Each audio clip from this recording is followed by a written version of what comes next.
이제 어떻게 하지?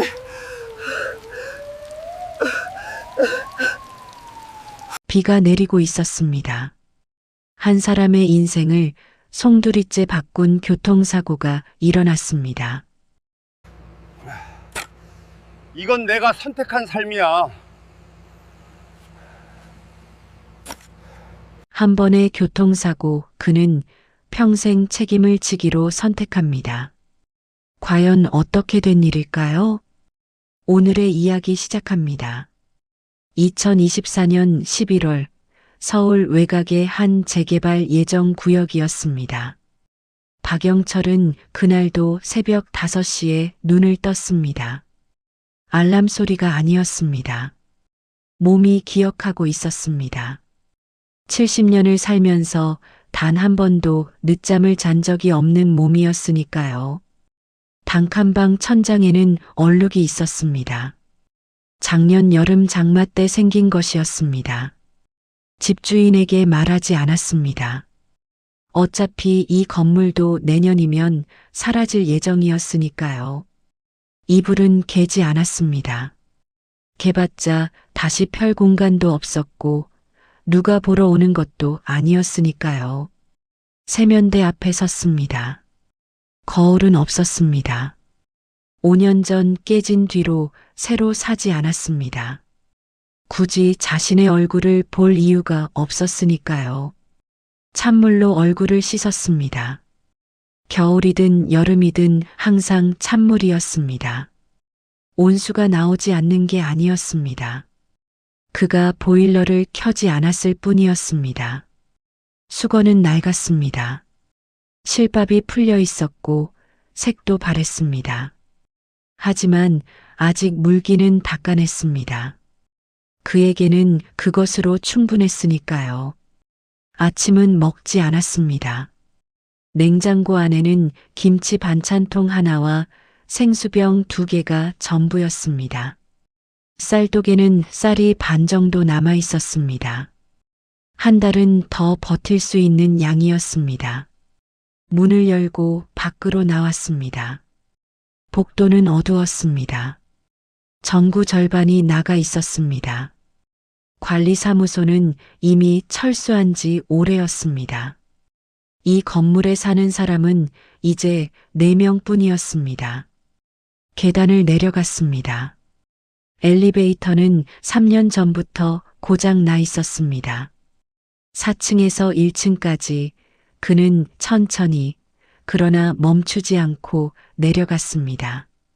건물 밖으로 나오자 찬바람이 얼굴을 스쳤습니다. 그는 걸었습니다. 목적지는 없었습니다.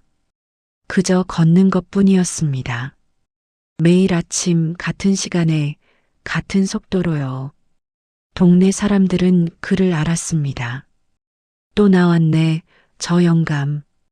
편의점 앞에 서 있던 중년 남자가 중얼거렸습니다. 뭐하고 사는 사람이야? 글쎄, 원래 저 동네 오래 산 사람인데 맨날 저러고 다녀. 가족은? 없대. 혼자 산지 몇십 년 됐다던데. 대화는 거기서 끝이었습니다. 관심은 있었지만 깊이 알고 싶지는 않았던 거죠. 박영철은 그들의 대화를 듣지 못했습니다. 아니, 들었을 수도 있지만 신경 쓰지 않았습니다. 30분쯤 걸었을까요? 작은 공원 벤치에 앉았습니다. 이 벤치도 곧 철거될 예정이었습니다. 재개발 안내문이 붙어 있었으니까요. 손을 주머니에 넣었습니다. 지갑은 없었습니다. 핸드폰도 없었습니다. 그가 가진 것은 낡은 옷과 손목시계 하나뿐이었습니다. 시계는 멈춰 있었습니다. 전지가 나간 지 2년쯤 됐습니다. 하지만 차지 않았습니다. 어차피 시간을 확인할 일도 없었으니까요. 할아버지, 괜찮으세요?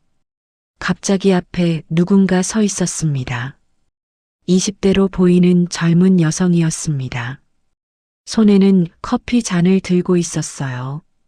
박영철은 고개를 들지 않았습니다. 괜찮습니다. 목소리는 낮고 거칠었습니다. 오랫동안 말을 하지 않은 사람의 목소리였어요. 여기 앉아 계시면 추운데 혹시 어디 아프신 거 아니에요? 아닙니다. 그럼 여성은 잠시 망설이다가 커피 잔을 내밀었습니다. 이거라도 드세요. 따뜻한 거예요. 박영철은 손을 내밀지 않았습니다. 괜찮습니다. 그래도 괜찮습니다. 목소리에는 거부의 의지가 담겨 있었습니다. 단호했지만 차갑지는 않았습니다. 여성은 더 이상 권하지 않았습니다. 그저 커피를 벤치 옆에 두고 떠났습니다. 박영철은 커피를 보지 않았습니다. 10분쯤 지나자 커피는 식었습니다. 그제야 손을 뻗어 잔을 집었습니다. 한 모금 마셨습니다. 이미 차가워진 커피였습니다. 잔을 쓰레기통에 버리고 다시 걸었습니다. 마이너스. 오후가 되었습니다. 박영철은 동사무소 앞에 서 있었습니다. 문은 열려 있었지만 들어가지 않았습니다. 그저 멀리서 입구를 바라보고 있었어요. 또 오셨네요. 뒤에서 목소리가 들렸습니다. 30대 남성이었습니다. 동사무소 직원이었어요. 들어오시지 그래요. 밖에 서 계시면 춥잖아요. 박영철은 고개를 저었습니다. 아닙니다. 할아버지, 지난번에 말씀드린 거 기억하시죠? 무연고자 지원 프로그램 있다고. 기억합니다. 그럼 신청하세요. 서류만 내시면 되는데. 괜찮습니다. 왜요? 지금 사시는 곳도 곧 재개발 들어가는데 그때 가면 갈 곳도 없으시잖아요. 박영철은 대답하지 않았습니다. 직원은 한숨을 쉬었습니다. 할아버지, 저도 도와드리고 싶은데 본인이 거부하시면 어쩔 수가 없어요. 알고 있습니다. 정말 괜찮으세요? 박영철은 고개를 돌렸습니다. 그리고 천천히 걸어가기 시작했습니다. 직원은 그의 뒷모습을 바라보다가 고개를 저으며 동사무소 안으로 들어갔습니다. 마이너스. 저녁이 되었습니다. 박영철은 단칸방으로 돌아왔습니다. 책상 위에는 편지 한 통이 놓여 있었습니다. 우편함에서 가져온 것이었어요. 발신인은 병원이었습니다. 편지를 뜯지 않았습니다. 이미 내용을 알고 있었으니까요. 재진 안내, 미수납 진료비 안내, 편지를 서랍에 넣었습니다.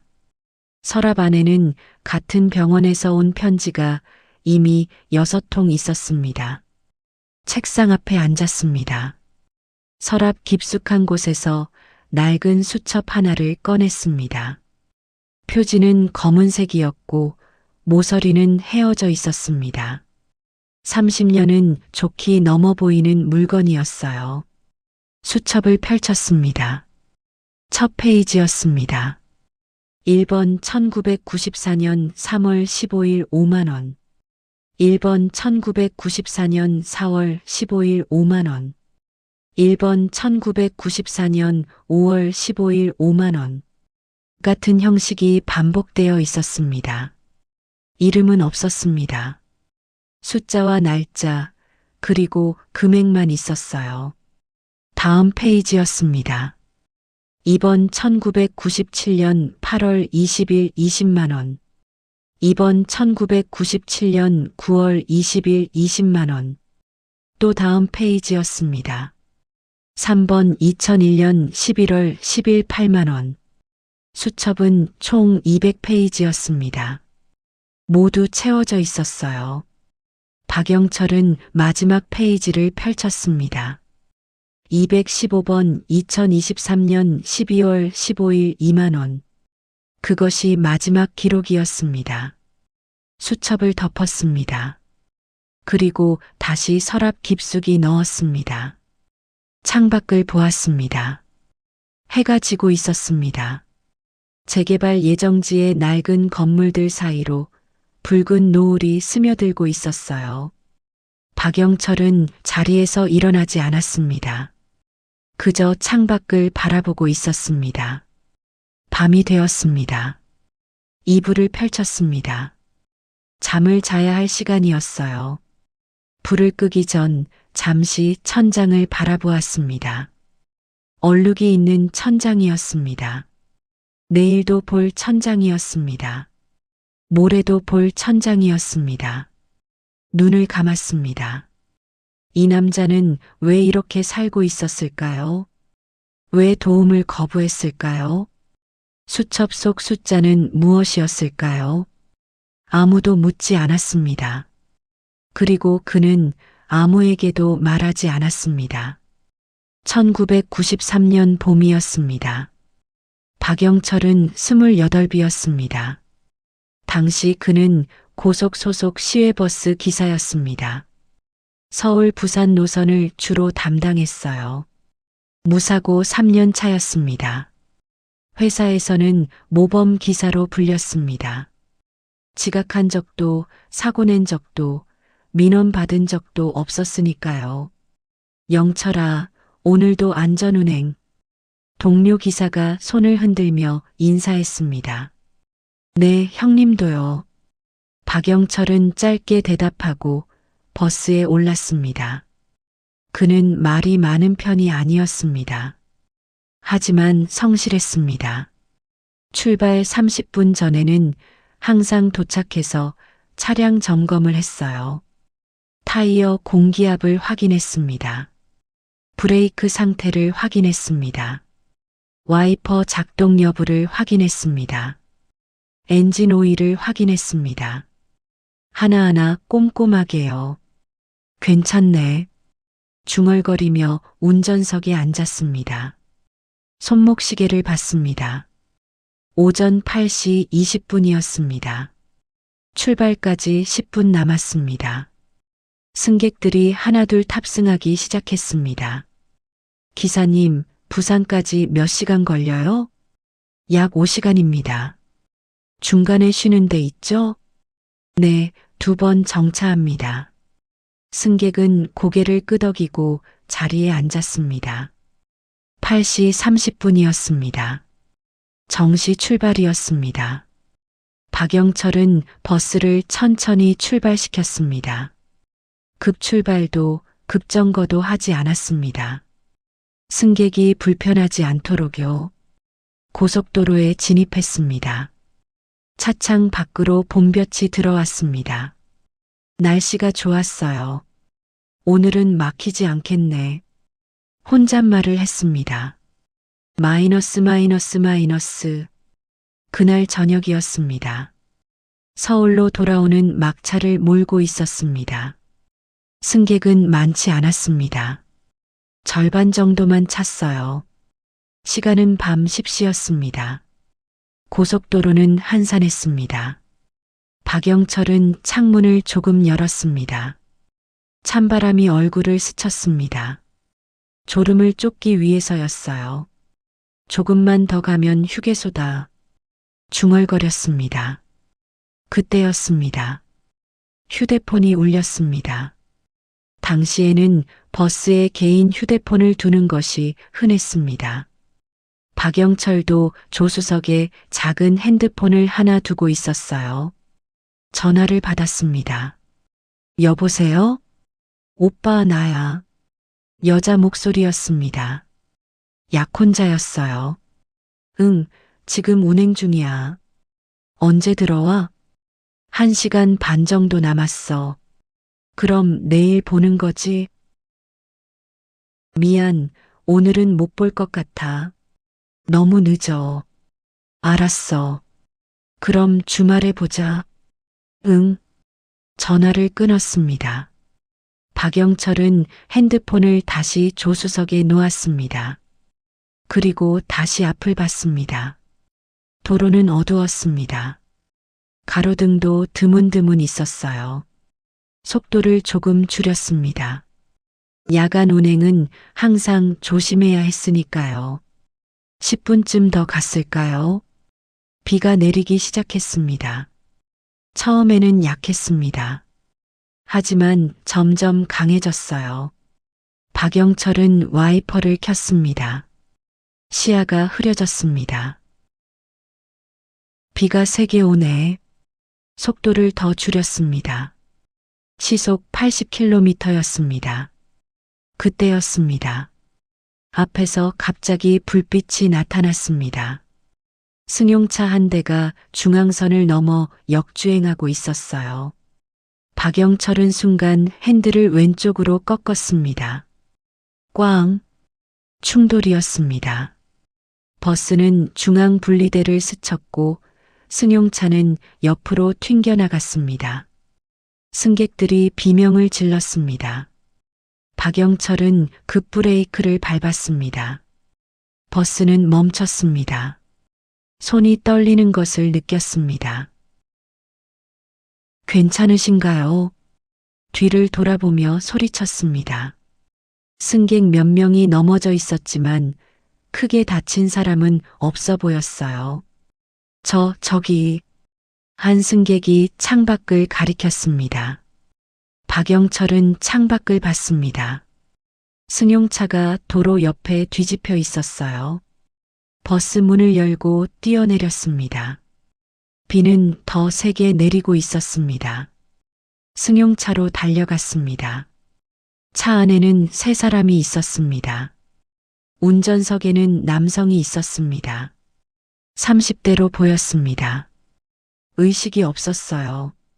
조수석에는 여성이 있었습니다. 배가 불러 있었습니다. 임신부였어요. 뒷좌석에는 어린아이가 있었습니다. 5살쯤 되어 보였습니다. 안 돼. 박영철은 차 문을 열려고 했지만 문이 찌그러져 열리지 않았습니다. 누가 좀 도와주세요. 소리쳤습니다. 버스 승객 몇 명이 달려왔습니다. 119 불렀습니다. 빨리 문 열어야 해요. 여러 사람이 힘을 합쳐 문을 열었습니다. 먼저 아이를 꺼냈습니다. 숨은 쉬고 있었어요. 그 다음 여성을 꺼냈습니다. 의식이 희미했습니다. 마지막으로 남성을 꺼냈습니다. 박영철이 그를 끌어냈습니다. 손에 피가 묻었습니다. 119가 도착했습니다. 경찰도 왔습니다. 박영철은 그 자리에 서 있었습니다. 손은 여전히 떨리고 있었어요. 병원이었습니다. 박영철은 복도 의자에 앉아 있었습니다. 옷은 젖어 있었고 손에는 아직 피가 묻어 있었어요. 경찰이 다가왔습니다. 박영철 씨? 네. 진술 좀 받겠습니다. 박영철은 고개를 끄덕였습니다. 사고 당시 상황 설명해 주세요. 앞에서 승용차가 역주행을 했습니다. 속도는 80km 정도였습니다. 블랙박스 확인했는데 박 씨 쪽 과실은 거의 없어 보입니다. 상대 차량 운전자가 음주 상태였습니다. 혈중 알코올 농도 0.15%, 면허 정지 수준이에요. 박영철은 아무 말도 하지 않았습니다. 부상자 상태는 알고 계십니까? 아직. 운전자는 중상입니다. 갈비뼈 골절, 뇌출혈이 있습니다. 부인은 경상이지만 임신 중이라 관찰 중이고요. 아이는 다행히 경미한 타박상만 있습니다. 그렇군요. 박 씨는 형사처벌 대상 아닙니다.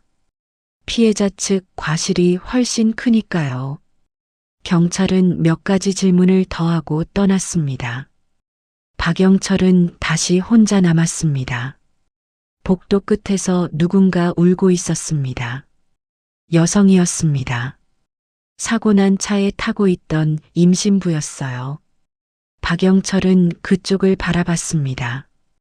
여성은 벽에 기대서서 울고 있었습니다. 자리에서 일어났습니다. 천천히 걸어갔습니다. 저기, 여성이 고개를 들었습니다. 얼굴은 눈물로 범벅이었어요. 누구세요? 버스 기사입니다. 사고. 그때 여성은 박영철을 보더니 고개를 돌렸습니다. 가세요. 제발 가세요. 목소리는 떨리고 있었습니다. 박영철은 더 이상 말하지 않았습니다. 돌아섰습니다. 그리고 병원을 나왔습니다. 3일 후였습니다. 박영철은 회사 사무실에 앉아 있었습니다. 상사가 그를 불렀습니다. 영철아, 사고 처리는 다 끝났어. 네. 다행히 내 과실은 거의 없다고 나왔어. 보험 처리도 회사에서 다 해줄 거고. 감사합니다. 그런데 상사가 잠시 멈췄습니다. 피해자 측에서 합의금 얘기가 나왔어. 합의금요? 응. 법적으로는 내가 줄 필요 없지만 그쪽에서 일부라도 받고 싶다고 하더라고. 얼마나? 회사에서 일부 지원해 주기로 했어. 너한테는 부담 안 갈 거야. 박영철은 고개를 숙였습니다. 제가 내겠습니다. 뭐? 합의금 제가 내겠습니다. 왜? 내 잘못도 아닌데. 그래도 제 차가 부딪혔으니까요. 상사는 한숨을 쉬었습니다. 너 참. 알았어. 내가 그렇게 하고 싶으면. 근데 무리하지는 마. 네. 일주일 후였습니다. 박영철은 병원을 다시 찾았습니다. 임신부 여성이 퇴원하는 날이었어요. 병원 입구에서 기다렸습니다. 여성이 나왔습니다. 남편은 아직 입원 중이었습니다. 아이와 단둘이었어요. 저기요. 박영철이 다가갔습니다. 여성은 그를 보자 걸음을 멈췄습니다. 왜 또 오셨어요? 죄송합니다. 박영철은 봉투 하나를 꺼냈습니다. 이건 합의금입니다. 제가 책임지겠습니다. 여성은 봉투를 받지 않았습니다. 법적으로는 당신 잘못이 아니래요. 경찰이 그랬어요. 알고 있습니다. 그런데 왜? 그래도 제 차가 부딪혔으니까요. 여성은 박영철을 바라봤습니다. 당신은 나쁜 사람이 아니에요. 그런데 왜 저희 인생이 이렇게 됐을까요? 박영철은 대답하지 못했습니다. 여성은 결국 봉투를 받았습니다. 감사합니다. 돌아섰습니다. 박영철은 그 자리에 서 있었습니다. 한 달 후였습니다. 박영철은 약혼자를 만났습니다. 카페였습니다. 오빠, 무슨 얘기야? 약혼자는 웃고 있었습니다. 아직 모르고 있었어요. 미안해. 박영철은 고개를 숙였습니다. 왜 갑자기? 결혼 못할 것 같아. 약혼자의 표정이 굳었습니다. 무슨 소리야? 미안해. 이유라도 말해줘. 박영철은 고개를 들지 않았습니다. 나한테 해야 할 일이 생겼어. 무슨 일인데? 말할 수 없어. 말할 수 없다고? 약혼자는 목소리를 높였습니다. 우리 결혼 3개월 남았어. 준비도 다 했고. 그런데 갑자기 못한다고? 정말 미안해. 미안하다는 말만 할 거야? 박영철은 대답하지 않았습니다. 약혼자는 눈물을 흘렸습니다. 이해할 수가 없어. 자리에서 일어났습니다. 다신 연락하지 마. 그리고 떠났습니다. 박영철은 혼자 남았습니다. 커피는 식어 있었습니다. 한 모금도 마시지 않았습니다. 1994년 봄이었습니다. 박영철은 버스 기사를 그만뒀습니다. 영철아, 왜 그만두려고 해? 무슨 문제라도 있어? 회사 과장이 물었습니다. 아닙니다. 개인 사정입니다. 사고 때문에? 그건 내 잘못도 아니었잖아. 죄송합니다. 박영철은 더 이상 말하지 않았습니다. 퇴사 서류에 도장을 찍었습니다. 동료들은 아쉬워했습니다. 하지만 그는 돌아보지 않았어요. 새 직장을 구했습니다. 작은 건설 현장이었습니다. 막노동이었어요. 월급은 버스 기사 때보다 적었습니다. 하지만 상관없었습니다. 그는 매달 급여를 받으면 그중 절반을 봉투에 넣었습니다. 그리고 우체국으로 갔습니다. 이거 송금 부탁드립니다. 수취인 이름이요? 김민수. 그 이름은 사고로 다친 남성의 이름이었습니다. 금액은 30만 원입니다. 1994년 30만 원은 적지 않은 돈이었습니다. 우체국 직원은 영수증을 건넸습니다. 박영철은 영수증을 받아 주머니에 넣었습니다. 그리고 나왔습니다. 한 달 후였습니다. 또 우체국에 갔습니다. 이번에도 김민수 씨 앞으로요? 같은 직원이 물었습니다. 네. 금액은 30만 원입니다. 매달 보내시나 봐요? 박영철은 대답하지 않았습니다. 직원도 더 이상 묻지 않았습니다. 석 달이 지났습니다. 박영철은 수첩을 꺼냈습니다. 검은색 표지의 수첩이었어요. 첫 페이지를 펼쳤습니다. 1번 1994년 3월 15일 30만 원. 1번 1994년 4월 15일 30만 원. 1번 1994년 5월 15일 30만 원. 이름은 쓰지 않았습니다. 숫자만 썼습니다. 1번. 그것이 김민수 가족을 의미했습니다. 1995년 여름이었습니다. 박영철은 병원 앞에 서 있었습니다. 김민수가 입원해 있던 병원이었어요. 1시간 넘게 서 있었습니다. 들어가지는 않았습니다. 그저 입구를 바라보고 있었습니다.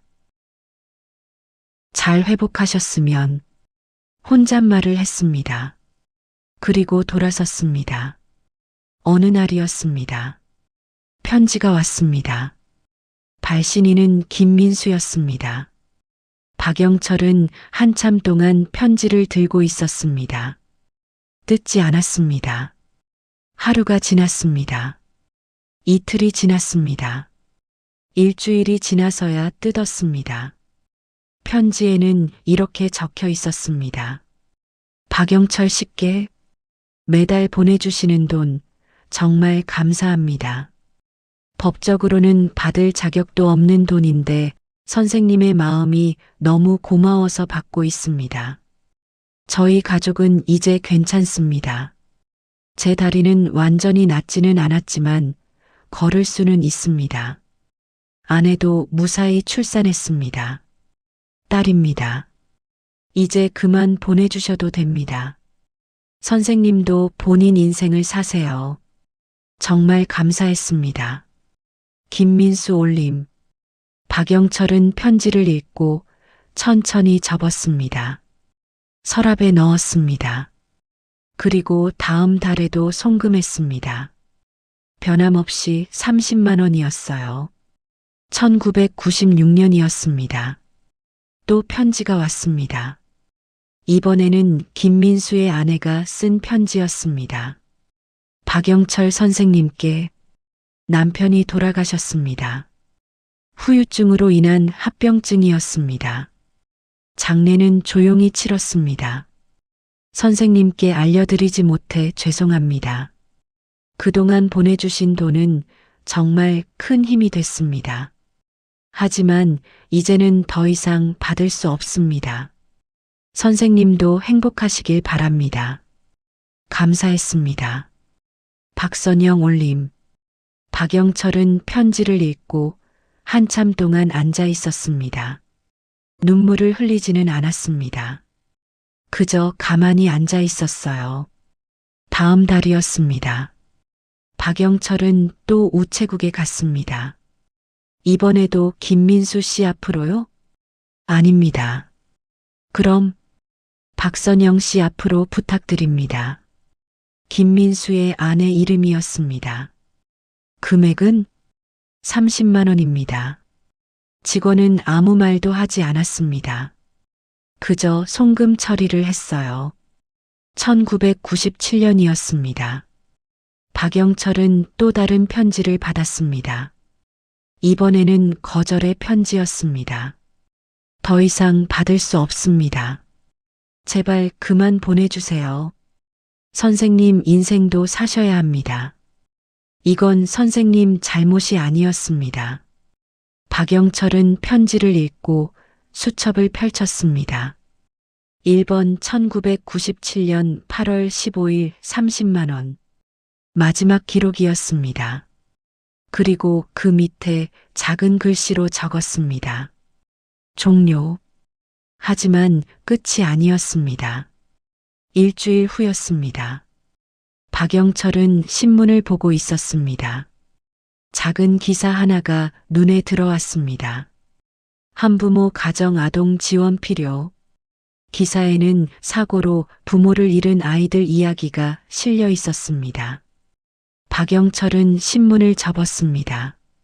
그리고 수첩을 펼쳤습니다. 새 페이지였습니다. 이번 1997년 8월 20일 20만 원. 적었습니다. 1998년이었습니다. 박영철은 작은 복지관을 찾았습니다. 한부모 가정 아동들을 돕고 싶습니다. 후원자로 등록하시겠다는 건가요? 네. 성함과 연락처를 남겨주세요. 이름은 남기지 않겠습니다. 그럼 어떻게? 매달 현금으로 전달하겠습니다. 담당자는 의아해했습니다. 하지만 거절하지는 않았어요. 알겠습니다. 감사합니다. 박영철은 봉투를 건넸습니다. 20만 원이 들어 있었습니다. 한 달 후였습니다. 또 봉투를 들고 왔습니다. 이번에도 20만 원입니다. 정말 감사합니다. 혹시 영수증이라도 필요 없습니다. 그래도 아이들에게 잘 써주세요. 박영철은 돌아섰습니다. 담당자는 그의 뒷모습을 바라봤습니다. 저분 이름도 안 남기고 2000년이었습니다. 박영철의 수첩은 점점 채워지고 있었습니다. 이번 2000년 1월 15일 20만 원. 3번 2000년 5월 20일 15만 원. 4번 2000년 9월 10일 10만 원. 2번은 복지관 아이들이었습니다. 3번은 교통사고 유가족이었습니다. 4번은 병원비가 없는 노인이었습니다. 모두 신문이나 방송에서 본 사람들이었어요. 박영철은 그들의 이름을 적지 않았습니다. 숫자로만 기록했습니다. 2005년이었습니다. 박영철은 여전히 건설 현장에서 일했습니다. 50대가 되어 있었습니다. 몸은 예전 같지 않았습니다. 허리도 아팠고 무릎도 시큰거렸어요. 하지만 쉬지 않았습니다. 매달 급여를 받으면 절반 이상을 봉투에 넣었습니다. 그리고 나눠서 보냈습니다. 어떤 달은 5곳에 보냈습니다. 어떤 달은 10곳에 보냈어요. 금액은 크지 않았습니다. 5만 원, 10만 원, 많아야 20만 원이었습니다. 하지만 멈추지 않았습니다. 2007년 여름이었습니다. 박영철은 병원에 갔습니다. 허리 통증 때문이었어요. 디스크가 많이 나빠졌네요. 수술을 고려해야 할 것 같은데요. 의사가 말했습니다. 치료 안 하고 버틸 수 있나요? 버티긴 하겠지만 계속 악화될 겁니다. 알겠습니다. 박영철은 수술을 받지 않았습니다. 수술비가 아까워서가 아니었습니다. 그 돈으로 다른 사람을 도울 수 있었으니까요. 2010년이었습니다. 박영철의 수첩은 이미 2번째였습니다. 첫 번째 수첩은 꽉 차 있었어요. 1번부터 87번까지 있었습니다. 87명의 사람들이었습니다. 어떤 사람은 한두 달만 도왔습니다. 어떤 사람은 몇 년을 도왔어요. 하지만 모두 숫자로만 기록되어 있었습니다. 어느 날이었습니다. 복지관 담당자가 박영철을 알아봤습니다. 혹시 10년 전에 후원하셨던 분 아니세요? 맞죠? 매달 현금으로 주시던. 박영철은 고개를 저었습니다. 아닙니다. 아니에요? 근데 얼굴이 다른 사람입니다. 박영철은 봉투를 놓고 떠났습니다. 담당자는 봉투를 열었습니다.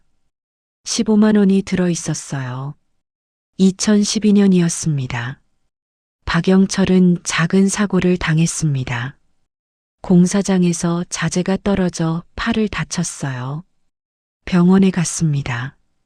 골절입니다. 일은 할 수 있나요? 무슨 소리세요? 한 달은 절대 안정이에요. 박영철은 한 달을 쉬었습니다. 급여는 나오지 않았습니다. 저축해둔 돈으로 버텼습니다. 그리고 그 달에도 봉투를 보냈습니다. 평소보다 적은 금액이었지만 보냈어요. 2015년이었습니다. 박영철은 60대가 되었습니다. 건설 현장에서 일하기 힘들어졌습니다. 새 일을 찾았습니다. 경비원이었어요. 급여는 더 적었습니다. 하지만 몸은 덜 힘들었습니다. 밤 근무가 많았습니다. 박영철은 밤 근무를 좋아했습니다. 조용했으니까요. 경비실이었습니다. 박영철은 책상 앞에 앉아 있었습니다. CCTV 모니터를 보고 있었어요. 아무도 지나다니지 않는 복도였습니다. 그는 수첩을 꺼냈습니다. 125번 2015년 11월 20일 5만 원. 적었습니다. 그리고 수첩을 덮었습니다. 창밖을 봤습니다. 밤하늘이었습니다. 별은 보이지 않았어요. 2018년이었습니다. 박영철은 이사를 했습니다. 재개발 때문이었어요. 단칸방으로 이사했습니다. 월세는 30만 원이었습니다. 경비원 급여로 간신히 낼 수 있는 금액이었어요. 짐은 많지 않았습니다. 옷 몇 벌, 이불 하나, 수첩 3권이 전부였습니다. 새집 첫날이었습니다. 박영철은 짐을 풀지 않았습니다.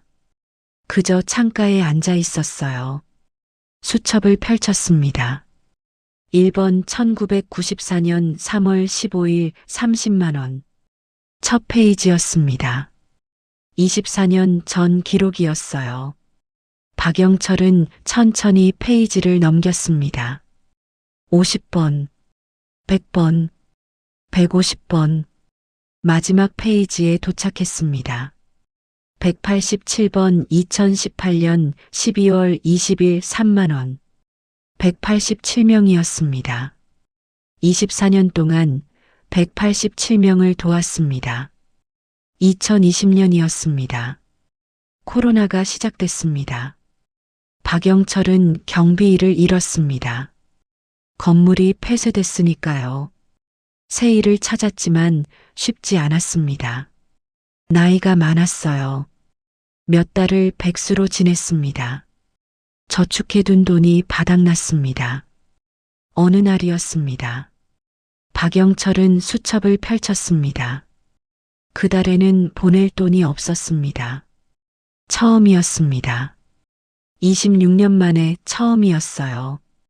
그는 한참 동안 빈 페이지를 바라봤습니다. 그리고 적었습니다. 200번 2020년 4월 15일 영원. 송금 불가. 일주일 후였습니다. 박영철은 동사무소에 갔습니다. 기초생활수급자 신청하러 왔습니다. 네, 서류 작성해 주세요. 서류를 작성했습니다. 재산은 없었습니다. 부양 가족도 없었습니다. 한 달 후 승인이 났습니다. 월 50만 원을 받게 됐어요. 다음 달이었습니다. 박영철은 수급비를 받았습니다. 50만 원이었습니다.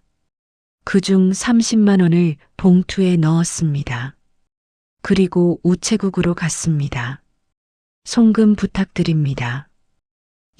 2022년이었습니다. 박영철의 건강이 나빠졌습니다. 당뇨가 왔습니다. 혈압도 높았어요. 병원에 가야 했지만 가지 않았습니다. 약값이 아까웠으니까요.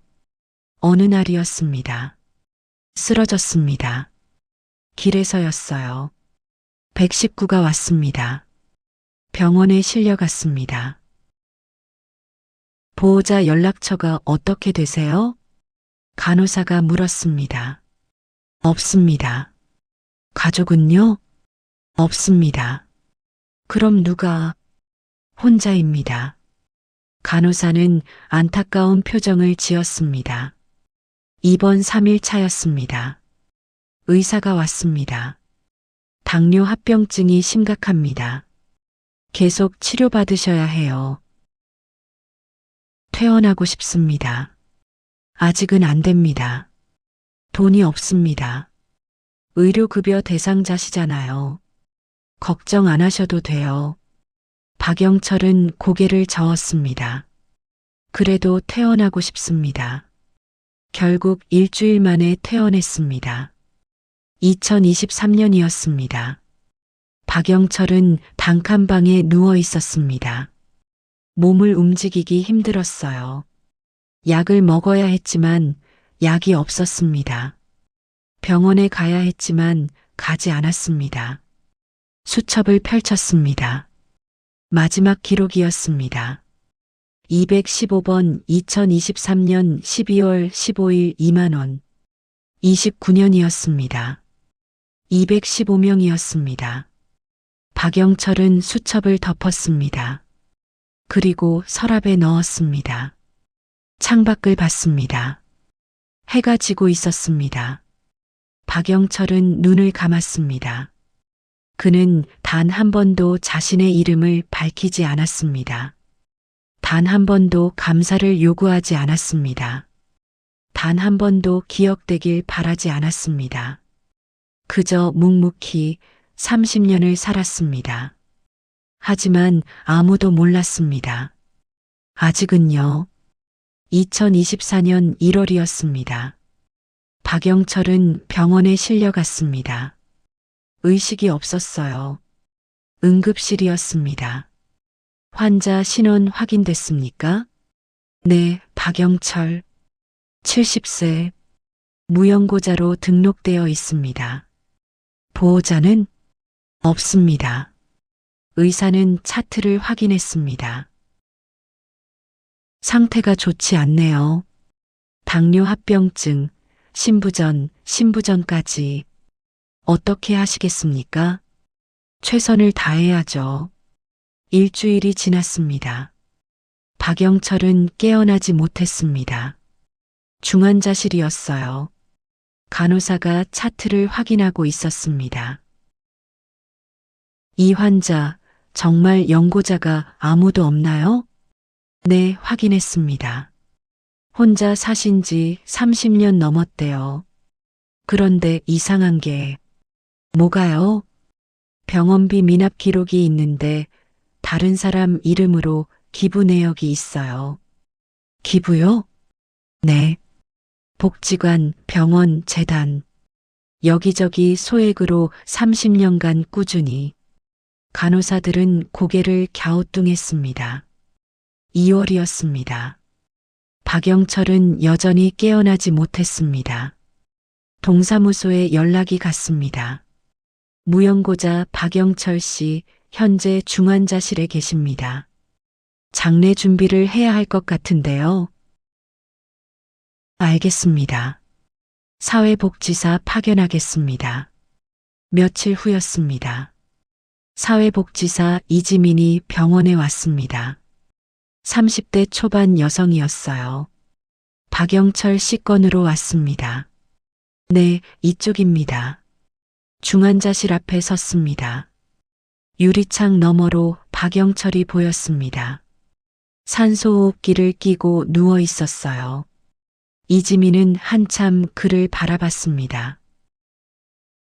정말 가족이 한 분도 안 계세요? 네. 확인했습니다. 그럼 유품은? 별로 없습니다. 단칸방에 옷 몇 벌이 전부래요. 알겠습니다. 이지민은 박영철의 집으로 갔습니다. 재개발 예정지의 낡은 건물이었어요. 문을 열었습니다. 정말 아무것도 없었습니다. 이불 하나, 옷 몇 벌, 낡은 책상 하나가 전부였어요. 이렇게 사셨구나. 이지민은 책상 서랍을 열었습니다. 병원 편지 몇 통이 있었습니다. 미수납 안내문이었어요. 병원비도 못 내셨네. 그때였습니다. 서랍 깊숙한 곳에서 뭔가 만져졌습니다. 꺼냈습니다. 낡은 수첩 3권이었어요. 이건 뭐지? 첫 번째 수첩을 펼쳤습니다. 1번 1994년 3월 15일 30만 원. 1번 1994년 4월 15일 30만 원. 페이지를 넘겼습니다. 2번 1997년 8월 20일 20만 원. 3번 2001년 11월 10일 15만 원. 계속 넘겼습니다. 모든 페이지가 채워져 있었어요. 숫자, 날짜, 금액만 있었습니다. 이게 뭐지? 이지민은 두 번째 수첩을 펼쳤습니다. 88번 2010년 1월 15일 10만 원. 89번 2010년 3월 20일 8만 원. 세 번째 수첩을 펼쳤습니다. 215번 2023년 12월 15일 2만 원. 마지막 기록이었습니다. 이지민은 수첩들을 들고 다시 병원으로 갔습니다. 병원이었습니다. 이지민은 원무과를 찾아갔습니다. 저기요, 박영철 씨 기록 좀 확인할 수 있을까요? 무연고자 분이죠? 잠시만요. 직원이 컴퓨터를 확인했습니다. 이상하네요. 왜요? 이분 병원비 미납 기록이 있는데 동시에 기부 내역도 있어요. 기부요? 네. 2015년부터 매년 소액으로 기부하셨네요. 소아암 환자 지원 명목으로. 금액이 얼마였어요? 5만 원에서 10만 원 정도요. 크진 않지만 꾸준히 하셨어요. 이지민은 수첩을 펼쳤습니다. 125번 2015년 11월 20일 5만 원. 날짜가 비슷했습니다. 혹시 받는 분 이름 확인할 수 있나요? 익명 기부라서요. 이름은 없어요. 이지민은 수첩을 들고 복지관을 찾아갔습니다. 저기요, 혹시 박영철이라는 분 아세요? 담당자가 고개를 갸우뚱했습니다. 박영철? 글쎄요. 매달 현금으로 후원하시던 분 잊지 않으셨어요? 이름 안 남기고 담당자의 얼굴이 환해졌습니다. 아, 그분, 알죠? 어떤 분이셨어요? 10년 넘게 후원하셨어요. 매달 오셔서 현금 봉투 놓고 가셨죠. 이름도 안 남기고 영수증도 안 받으시고. 얼마나 하셨어요? 한 번에 10만 원에서 20만 원 정도요. 많진 않지만 한 번도 안 빠지셨어요. 담당자는 기록을 뒤져서 보여줬습니다. 2000년부터 2022년까지요. 22년간 꾸준히. 이지민은 수첩을 확인했습니다. 2번 복지관이었습니다. 다음 날이었습니다. 이지민은 또 다른 곳을 찾아갔습니다. 교통사고 유가족 지원센터였어요. 혹시 박영철이라는 분 후원 기록 있나요? 잠시만요. 직원이 확인했습니다. 있네요. 2005년부터 2020년까지. 얼마나요? 매달 5만 원에서 10만 원 정도요. 이지민은 수첩을 펼쳤습니다. 3번. 맞았습니다. 일주일이 지났습니다. 이지민은 15곳을 찾아다녔습니다. 복지관, 병원, 재단, 센터, 모든 곳에 박영철의 기록이 있었어요. 이름은 없었습니다. 하지만 날짜와 금액이 일치했습니다. 수첩의 숫자들과요. 이지민은 병원으로 돌아왔습니다. 중환자실 앞에 섰습니다. 박영철은 여전히 누워 있었어요. 이분이 30년간 215명을 도우셨다고? 믿기지 않았습니다. 무연고자였습니다. 단칸방에 살았습니다. 병원비도 못 냈습니다. 그런데 30년간 남을 도왔다니요. 이지민은 더 깊이 파기로 했습니다. 수첩의 1번을 추적했습니다. 1994년부터 1997년까지 기록이 있었어요. 이름은 없었습니다. 하지만 날짜가 일정했습니다. 매달 15일이었어요. 1번은 누구지? 며칠 후였습니다. 이지민은 1994년 교통사고 기록을 뒤졌습니다. 동사무소, 경찰서, 보험사 하나씩 확인했어요. 그리고 찾았습니다. 1994년 3월 고속도로 사고, 시외버스 승용차 충돌, 피해자 김민수 당시 32세, 부인 임신 중, 자녀 1명, 가해 차량 시외버스 기사 박영철, 판결 박영철 무혐의 상대 과실 100%. 이지민은 숨이 멎는 것 같았습니다. 사고 가해자였구나. 아니, 법적으론 피해자였는데. 기록을 더 확인했습니다.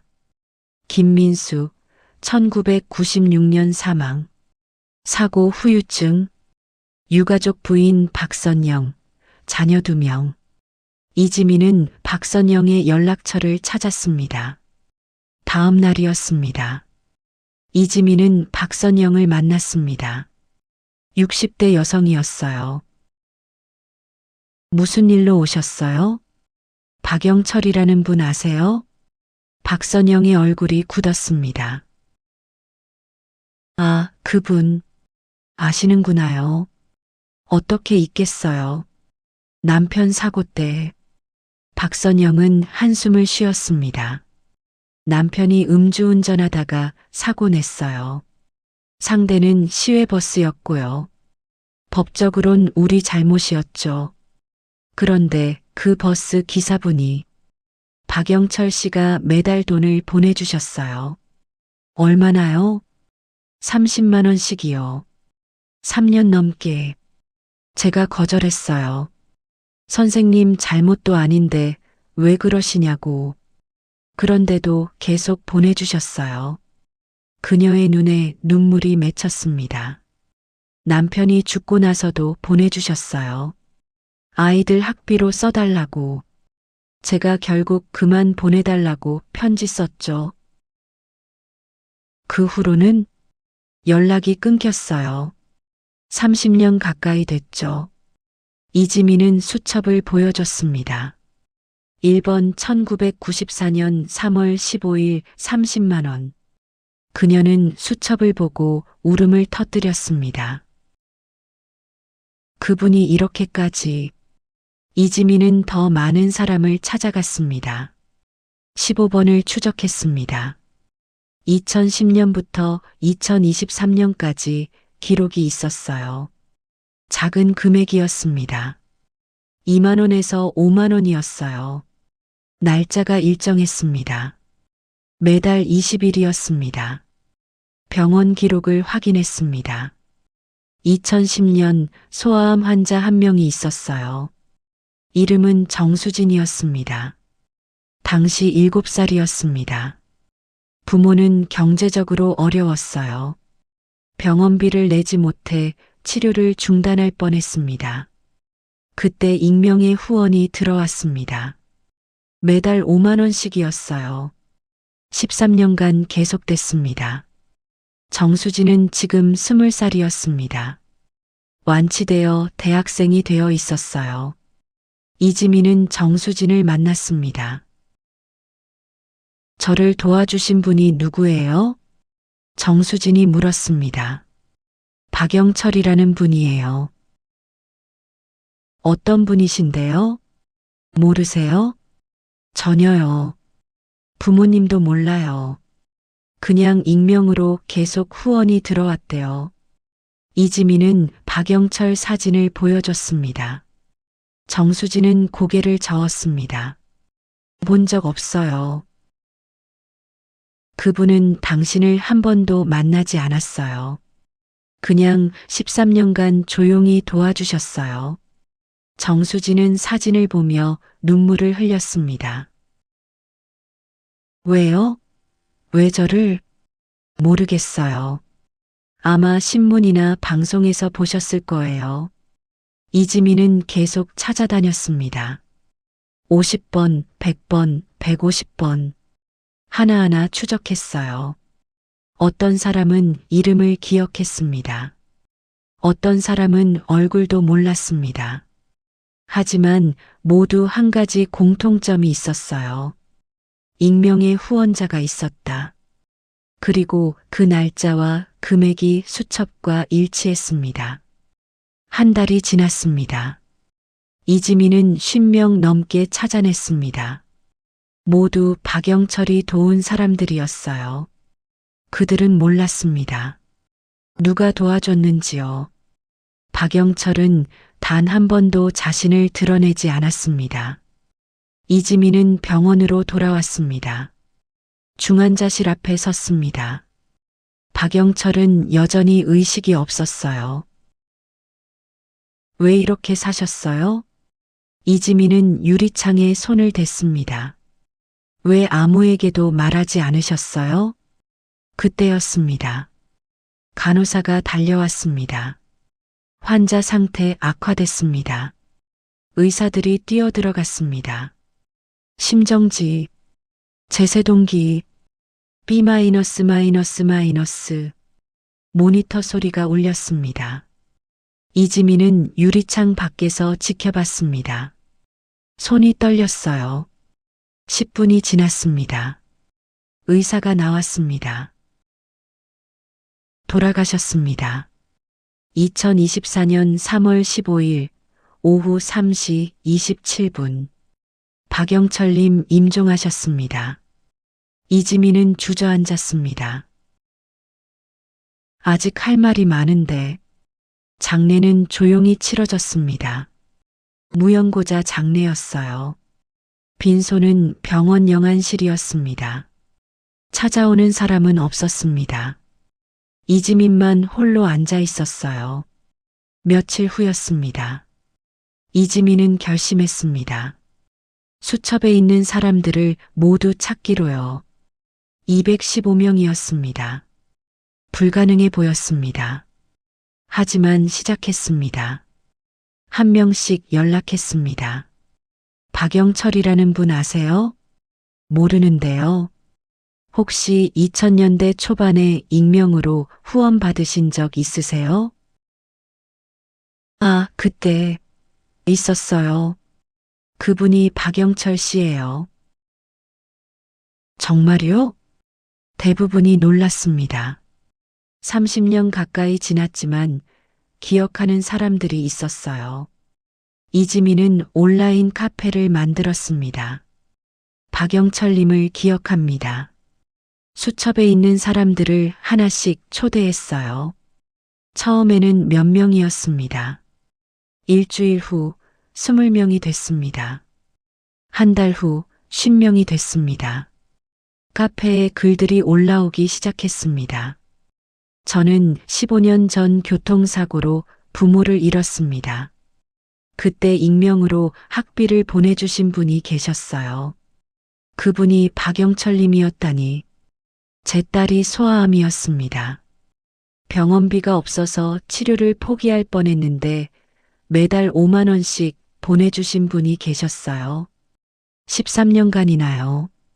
그분 덕분에 딸이 살았습니다. 저는 복지관에서 자랐습니다. 매달 현금 봉투를 놓고 가시던 분이 있었대요. 이름도 안 남기고요. 그분이었군요. 2달이 지났습니다. 카페 회원은 80명이 됐습니다. 이지민은 제안했습니다. 추모식을 하면 어떨까요? 모두 동의했습니다. 2024년 6월이었습니다. 작은 추모식이 열렸습니다. 장소는 복지관이었어요. 박영철이 20년 넘게 후원했던 곳이었습니다. 80명이 모였습니다. 나이도 직업도 사는 곳도 모두 달랐어요. 하지만 한 가지 공통점이 있었습니다. 박영철님께 도움을 받았다. 추모식이 시작됐습니다. 이지민이 먼저 말했습니다. 박영철님은 30년간 215명을 도우셨습니다. 하지만 단 한 번도 자신의 이름을 밝히지 않으셨어요. 단 한 번도 감사를 요구하지 않으셨습니다. 사람들은 조용히 들었습니다. 그분은 평생 단칸방에 사셨습니다. 병원비도 못 내셨어요. 하지만 매달 빠짐없이 남을 도우셨습니다. 이지민은 수첩을 들어 올렸습니다. 이 수첩이 그 증거입니다. 한 사람이 일어났습니다. 박선영 씨였습니다. 1번이었어요. 저는 제 남편이 음주운전으로 사고를 냈습니다. 상대는 박영철 님이었어요. 사람들이 놀라 그녀를 봤습니다. 법적으론 우리 잘못이었습니다. 그런데 박영철 님은 3년 넘게 저희를 도와주셨어요. 제가 거절해도 계속 보내주셨습니다. 그녀는 눈물을 흘렸습니다. 남편이 죽고 나서도요. 그분은 평생 죄책감에 사르셨을 거예요. 본인 잘못도 아닌데 또 다른 사람이 일어났습니다. 정수진이었습니다. 15번이었어요. 저는 소아암 환자였습니다. 13년간 익명으로 후원을 받았어요. 그분이 박영철 님이었습니다. 정수진은 사진 한 장을 꺼냈습니다. 이건 제 대학 졸업사진이에요. 살아서 이날을 맞을 수 있었던 건 박영철 님 덕분입니다. 한 사람씩 일어나 이야기했습니다. 50번이었던 사람, 100번이었던 사람, 150번이었던 사람, 모두 박영철의 도움을 받았던 사람들이었어요. 추모식이 끝나갈 무렵이었습니다. 한 남성이 제안했습니다. 우리가 뭔가 할 수 있지 않을까요? 뭐요? 박영철 님이 하셨던 것처럼요. 우리도 누군가를 도울 수 있지 않을까요? 사람들이 고개를 끄덕였습니다. 좋은 생각이에요. 어떻게 하면 될까요? 기금을 만들면 어떨까요? 박영철 장학금? 아니요. 이지민이 말했습니다. 박영철님은 이름 남기는 걸 원치 않으셨어요. 그러니까 익명 장학금이요? 네. 그냥 무명 책임 장학금. 이름 없이 조용히 도움이 필요한 사람을 돕는 거예요. 모두 동의했습니다. 한 달 후였습니다. 무명 책임 장학금이 만들어졌습니다. 80명이 매달 조금씩 기부했어요. 5만 원, 10만 원, 많아야 20만 원이었습니다. 박영철이 하던 것처럼요. 첫 수혜자가 정해졌습니다. 교통사고로 부모를 잃은 고등학생이었어요. 이름은 밝히지 않았습니다. 그저 조용히 학비를 보냈습니다. 박영철이 했던 것처럼요. 1년이 지났습니다. 무명 책임 장학금은 15명을 도왔습니다. 회원은 120명이 됐어요. 모두 박영철에게 도움을 받았거나 그의 이야기를 들은 사람들이었습니다. 2025년 3월 15일이었습니다. 박영철이 세상을 떠난 지 1년이 되는 날이었어요. 추모식이 다시 열렸습니다. 이번에는 200명이 넘게 모였습니다. 이지민이 말했습니다. 박영철님은 돌아가셨습니다. 하지만 그분의 삶은 끝나지 않았어요. 사람들은 조용히 들었습니다. 우리가 기억하는 한 그분은 살아계십니다. 우리가 누군가를 돕는 한 그분의 삶은 계속됩니다. 추모식이 끝난 후였습니다. 사람들은 하나둘 흩어졌습니다. 이지민은 혼자 남았어요. 박영철의 사진 앞에 섰습니다. 낡은 사진이었습니다. 30년 전 운전면허증 사진이었어요. 젊은 얼굴이었습니다. 진지했지만 따뜻해 보였어요. 이지민은 사진에게 말했습니다. 당신은 평생 용서받으려 하지 않았죠. 하지만 당신은 단 한 번도 도망치지 않았어요. 그게 옳았는지 틀렸는지 전 모르겠어요. 이지민은 눈물을 닦았습니다. 하지만 한 가지는 알아요. 당신은 215명의 인생을 바꿨어요. 그리고 우리는 당신을 기억할 거예요.